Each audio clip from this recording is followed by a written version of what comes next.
نماز میں خنجر لگا، نماز فجر کی نماز پڑھاتے، اب ایک دم گرے، وہ چھپا ہوا تھا ابو لولو مجوسی، اس نے 7 وار کیے خنجر کے پیٹ میں، تو اب گرے، تو پہلی صف والوں کو تو پتہ تھا پیچھے نہیں، تو عبد الرحمن بن عوف نے لپک کے آگے مصلی پہ کھڑے ہو کے نماز شروع کر دی، اور چند آدمی اس کو پکڑنے کے لیے بھاگے، پھر اس نے آگے جا کے اپنے آپ کو خنجر مار کے اس نے خودکشی کر لی، اٹھا کر مکان پر لے گئے، دودھ پلایا گیا تو وہ آنتوں سے باہر نکل گیا، کہنے لگے موت کا پیغام آ گیا ہے، تو اپنے بیٹے کو بلایا کہ بیٹا جا کر اماں جان عائشہ سے کہو کہ عمر امیر المومنین نہ کہنا، اب میں امیر المومنین نہیں ہوں، کہنا کہ عمر بن خطاب اپنے دونوں ساتھیوں کے ساتھ قبر کی جگہ چاہتا، اگر مجھے اجازت مل جائے تو مجھے وہاں دفن کرنا، اگر اجازت نہ ملے تو مجھے عام قبرستان میں دفن کر دیں۔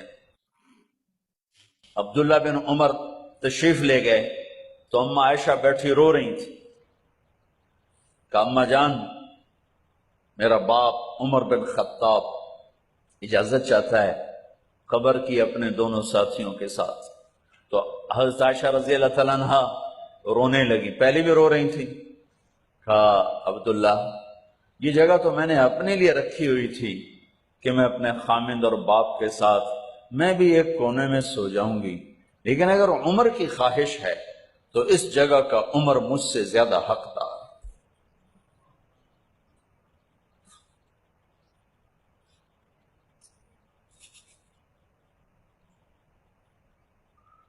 بیٹے نے آ کر کہا ابا جان مبارک ہو، اجازت ہو گئی، کہا بیٹا ہو گئی، لیکن جب میری میت اٹھاؤ تو دروازے پر جا کر رکھنا اور ایک دفعہ دوبارہ پوچھنا، ہو سکتا ہے میرے شرم میں اجازت دی ہو اور میرے مرنے کے بعد انکار فرما دیں، تو ایک دفعہ دوبارہ پوچھنا، اس وقت پہ اجازت ملے تو پھر لے جانا ورنہ واپس لے جانا۔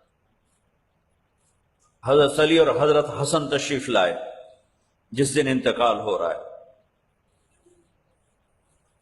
تو گھبراہٹ دیکھی تو حضرت علی نے فرمایا عمر موت سے ڈر گئے ہو؟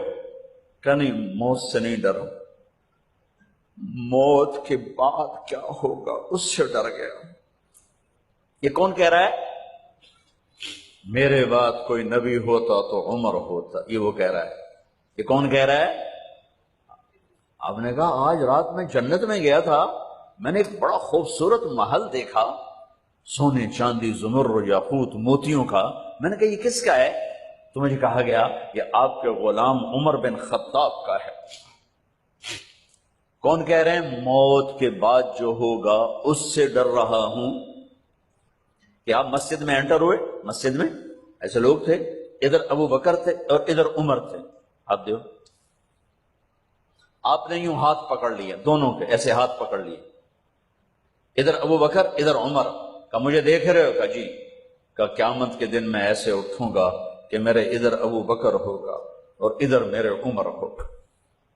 یہ عمر کہہ رہے ہیں موت سے نہیں ڈرا ہوں، موت کے بعد کیا ہوگا اس پہ ڈر رہا ہوں۔ تو حضرت علی نے فرمایا کیوں ڈرتے ہو؟ میں گواہی دیتا ہوں،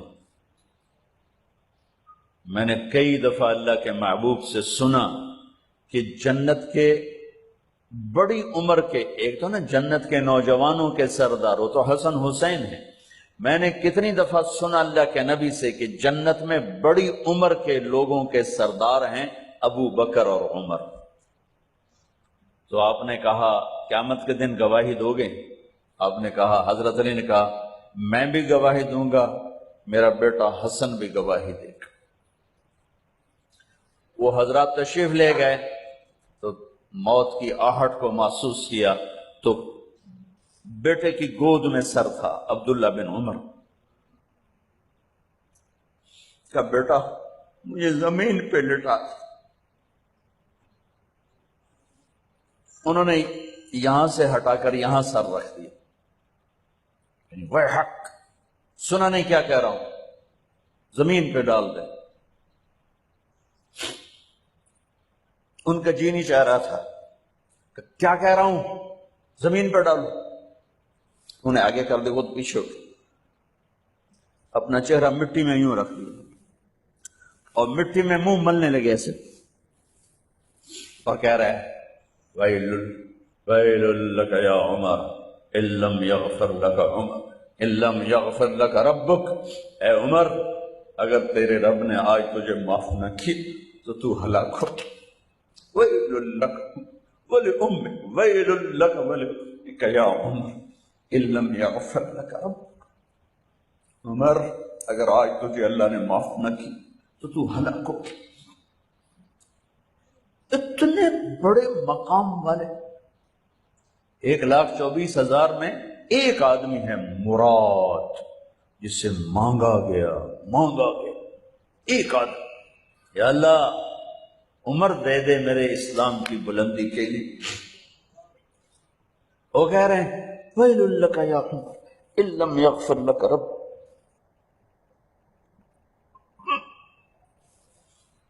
اے عمر تو برباد ہو گیا اگر تیرے رب نے تجھے معاف نہ کی۔ یہ کہتے کہتے کہتے کہتے جان نکل گئی۔ صہیب رضی اللہ عنہ نے آپ نے وصیت فرمائی کہ میرا جنازہ صہیب پڑھائے، رومی جنازہ پڑھایا گیا، کندھوں پہ اٹھایا گیا، اور آ کر اماں جان عائشہ رضی اللہ عنہ کے دروازے پر عبداللہ بن عمر، باقی تو کوئی پتہ نہیں تھا کسی کو، گوے ٹھہر جاؤ جنازہ یہاں رکھ دو۔ پھر آگے بڑھے، دستک دی، اماں جان میرا باپ عمر بن خطاب دروازے پہ پہنچ چکا ہے، اندر آنے کی اجازت ہے۔ تو اماں جان عائشہ نے فرمایا مرحبا بعمر، ہم عمر کو خوش آمدید کہتے، اور باہر تشریف لے گئیں۔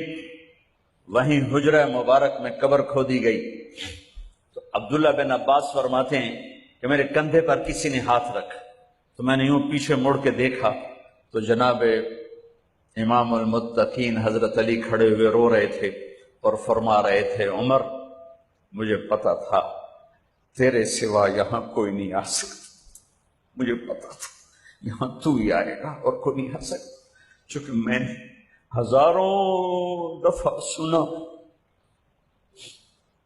خرجت انا و ابو بکر و عمر دخلت انا و ابو بکر و عمر، میں نے ہزاروں دفعہ اپنے نبی کی زبان سے سنا میں اور ابو بکر عمر گئے تھے، میں اور ابو بکر عمر آئے تھے، میں اور ابو بکر عمر اندر گئے تھے، میں اور ابو بکر عمر باہر گئے تھے، میں نے اپنے نبی کے نام کے ساتھ تجھے اور ابو بکر کو اتنا سنا ہے کہ کسی کو نہیں سنا، لہذا مجھے پتا تھا تو اسی جگہ پہ آئے گا، تیری یہی جگہ ہے۔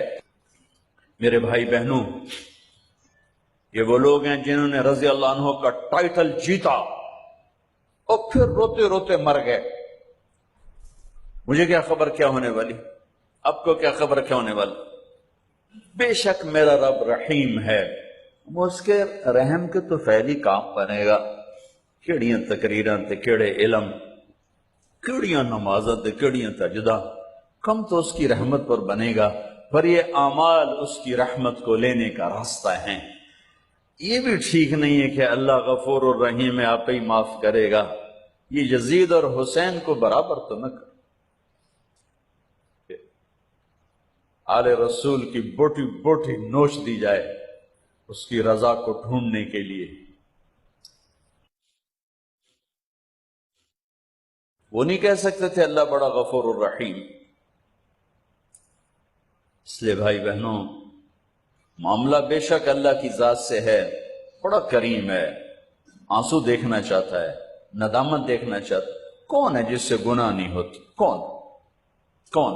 میں اسے انسان ماننے کے لیے تیار نہیں، یا تو وہ کوئی فرشتہ ہے یا نبی ہے، نہ نبی آ سکتا ہے نہ ہم فرشتے ہیں، وہ انسان ہی نہیں جس سے خطا نہ ہو۔